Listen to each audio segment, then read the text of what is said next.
100 கோடியை அடிக்கும் தங்கலான். தங்கலான் திரைப்படம் வெளியான முதல் நாள்லே 26.44 கோடியை உலக அளவில் வசூல் செய்ததாக படக்குழுவினரை அறிவிச்சிருந்தாங்க. அதை நம்ம எல்லாரும் பார்த்துருந்தோம். இந்த முதல் நாள் வசூல் அப்படிங்கிறது தமிழ் சினிமா 2024 ஒரு சாதனை படைத்துள்ளது தங்கலான் அப்படின்னு தான் பார்க்கப்படுது. அதற்கான காரணம் முதல் நாள் வசூலான அதிக வசூல் திரைப்படங்களில் இந்தியன் 2 தான் முதல்ல இருந்தது. அதனை பீட் பண்ணி தற்போது தங்கலான் திரைப்படம் வந்திருக்கு. இதனால் அடுத்த நாள் பார்த்திங்கன்னா 27.20 கோடியையும் வசூல் செய்திருக்கு.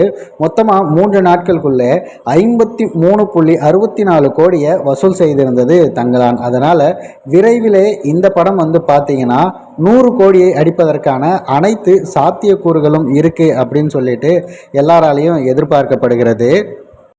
முழுக்க முதல் 2 நாட்களில் கலவையான விமர்சனம் வரும்போதே இந்த அளவுக்கு வசூல் சாதனையை படைத்திருக்கு அப்படின்னா ஒரு நல்ல விமர்சனம் வந்திருந்தால் இன்னும் அதிக அளவுக்கான வசூல் சாதனையை படைத்திருக்கும் அப்படின்னு அனைவராலும் எதிர்பார்க்கப்பட்டது.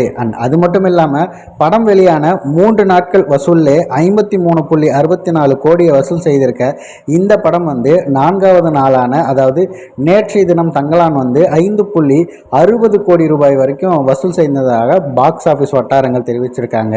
4 நாள் கிட்டேயே 60 கோடியை வசூல் செய்திருக்கு அப்படின்னும் போது கோடம்பாக்கத்துடைய பேச்சுகள் மூலயமாக விரைவில் இந்த படம் 100 கோடியை அடிப்பதற்கான அத்தனை சாத்தியக்கூறுகளும் இருக்கதாக சொல்லுகிறாங்க. அது மட்டும் இல்லாமல் கலவையான விமர்சனம் வந்துகிட்டு இருந்த முதல் 2 நாட்கள் கடந்து போயிட்டு அடுத்த நாட்கள்ல இருந்து முழுக்க மக்களுடைய ஆதரவு மட்டுமே தங்கலான் திரைப்படத்துக்கு வந்துட்டு இருக்கு.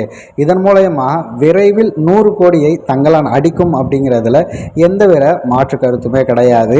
நீங்கள் தங்கலான் படம் பார்த்துட்டீங்களா? உங்களுக்கு படம் பிடிச்சிருந்ததா இல்லையா அப்படிங்கிறத கமெண்ட் பாக்ஸில் சொல்லிடுங்க. அண்ட் இந்த வீடியோ உங்களுக்கு பிடிச்சிருந்தா லைக் பண்ணி உங்கள் ஃப்ரெண்ட்ஸ்க்கு ஷேர் பண்ணிடுங்க.